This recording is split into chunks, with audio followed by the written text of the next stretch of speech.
Alright, and now to our top 5.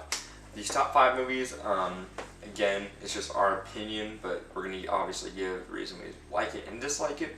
But these are all what I feel like are A-minuses or better, in our opinion, if we're going to give it a grade letter.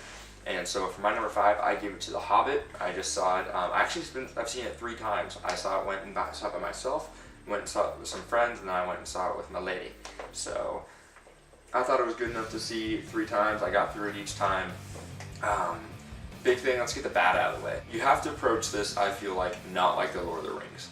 That's where it's going to give you the sense of a lower rating, and it's a completely different trilogy, which is the mindset I went to it. Reading The Hobbit, it's much more fantastical than The Lord of the Rings. Lord of the Rings is, in comparison, I think a much more serious movie. The one thing that kind of cut it for me, it did a lot more CGI, it seemed like a lot more green screen than in...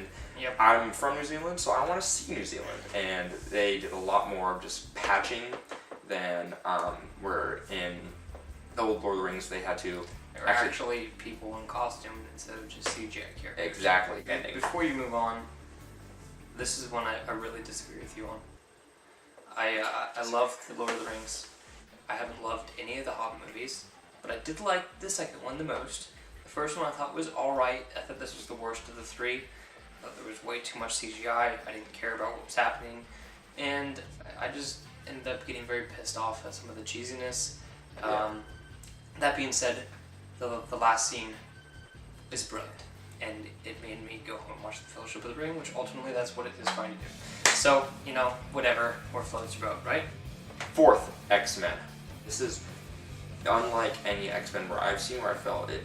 Other earlier ones kind of held a cheesiness, weren't as cool in some cases, didn't really invite me to know the world. This broke all that down. This gave me a history, even if I was new to it, and so it made me really wonder, like, oh, what was, what really happened to the, if you watch the movie, you'll understand some of the characters, like, oh, when she did kill this guy, this is what happened. Made me want to go watch the earlier movies, even if they're, not as good, but just to understand, like, oh, this is how they got to this point.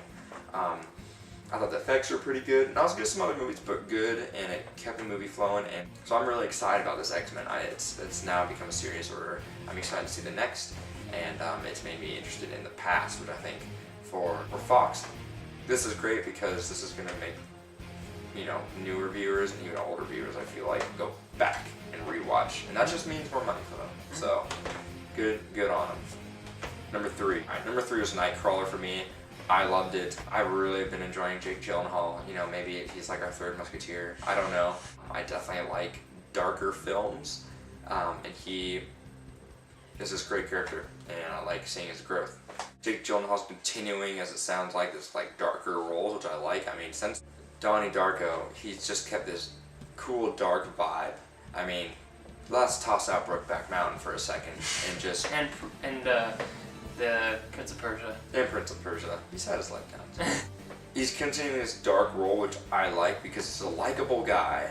It just makes this dichotomy with him himself, because he seems like this awesome, nice guy, and then he plays these dark roles. Sunshine Kid with a super dark heart, so it's really, it's pretty cool to watch. So number 2 for me was Grand Budapest Hotel. It's funny, it's quirky, it has very serious themes in it, but it overlies us with this kind of funniness throughout it. Like, it just pushes it like this great little pace. It almost feels like a song. And what I mean by that is that it's like there's this beat just kind of always playing throughout the film that kind of keeps you going, like, okay. And then when really stark things happen, you're like, oh my goodness. And then the song keeps pushing you through, and you're just kind of like, oh, what just happened? It feels like a really crazy... That is a fantastic explanation of that movie. Yeah, and it feels, like this crazy train ride that you're just... You keep going through it, even though things are sort of blowing up, people die, and characters get taken out, where you're just like, oh my gosh, I did not see that coming. And I think what really makes it is the narration over things, in these in-between bits, between the action. That's hilarious.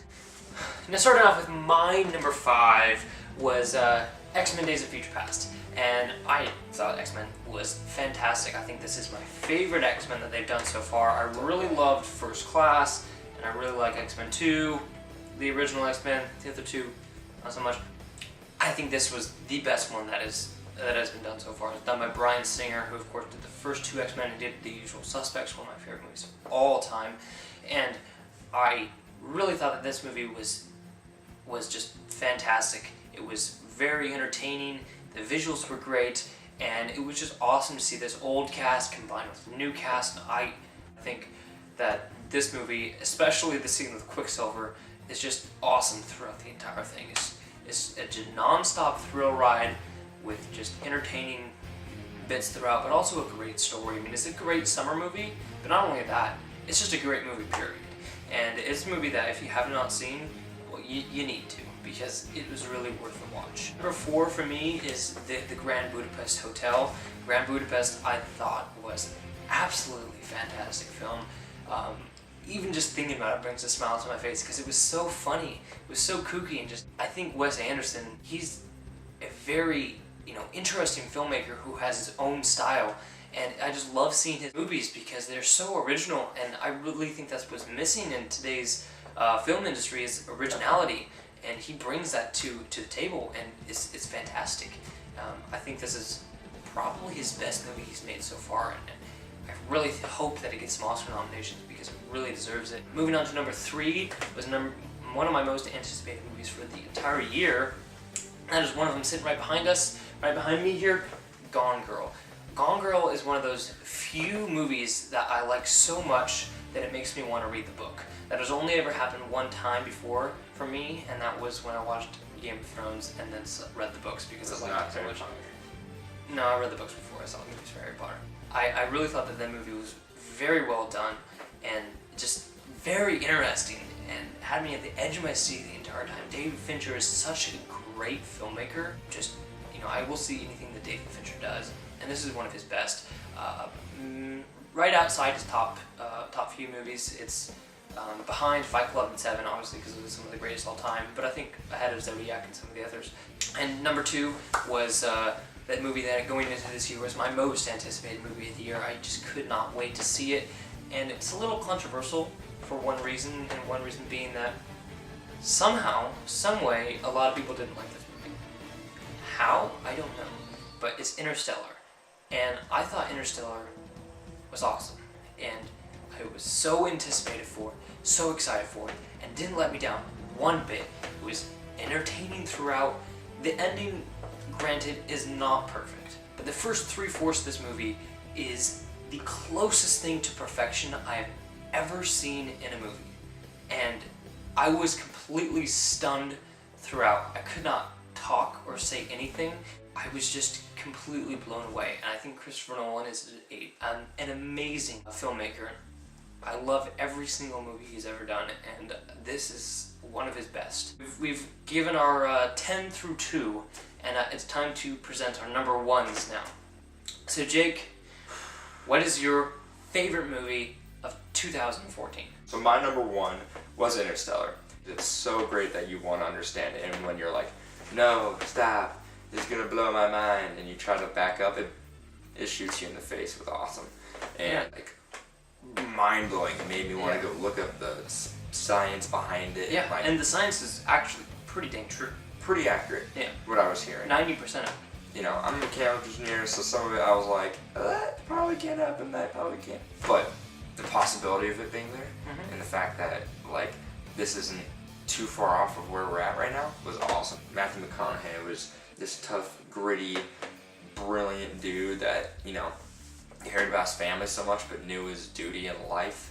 And time, that is one of the few things that is just this quantified, unquantifiable thing where you're given these numbers, and then just the physics behind it, how it's going to these planets and then coming back. And I won't spoil it for everybody, but time plays a huge role. It's super cool, and time almost seems like time is kind of its own character. Time is its own character. It's like its own little deity within it, and same with gravity, and just seeing how it acts within it. So that's why it gets my number 1. My number 1. This has been hard because my top 3 have shuffled around a lot. At one point it was Gone Girl, at one point it was Interstellar. But this is the movie that I saw before both of those that I just have not been able to get out of my head. It is a movie that I can honestly say changed me as a person because it really just changed the way I kind of look at life in general. And it's Boyhood. Boyhood is directed by Richard Linklater, who is a tremendous filmmaker, and it stars Ethan Hawke and Patricia Arquette. The main kid, Mason, starts out when he's 6 years old. They film it every summer for 12 years.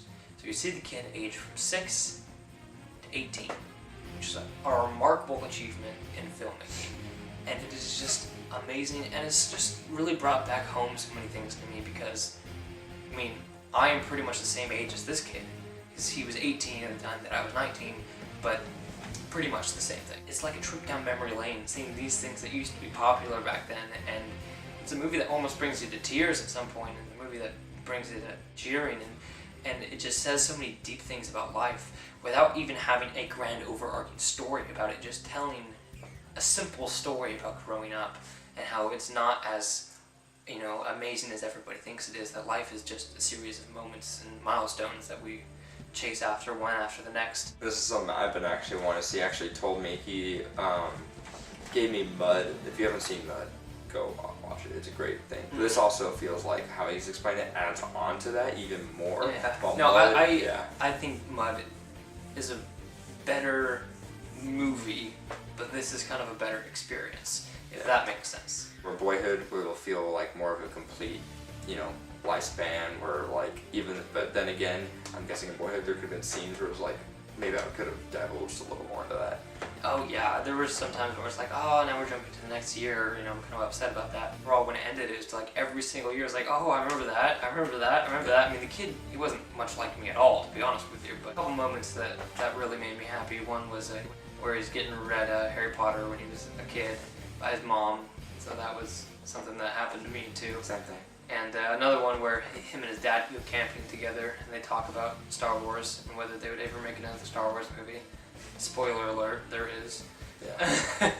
Congratulations, it's The Force Awakens. Force Awakens, yeah. So that was our top 10. You can agree, disagree. We love if we get comments because we're actually at like 12 subscribers and they all know us. So if you don't know us, even if you're going to be a hater, put down your opinion. And put down your top 10 if you would like, subscribe, like, comment, whatever the whole jazz is.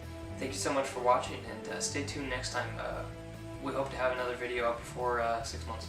Alright, yeah, that'd be nice. I'm Jake. And I'm Jacob. It's Jake and Jake and Night, everybody. Goodbye.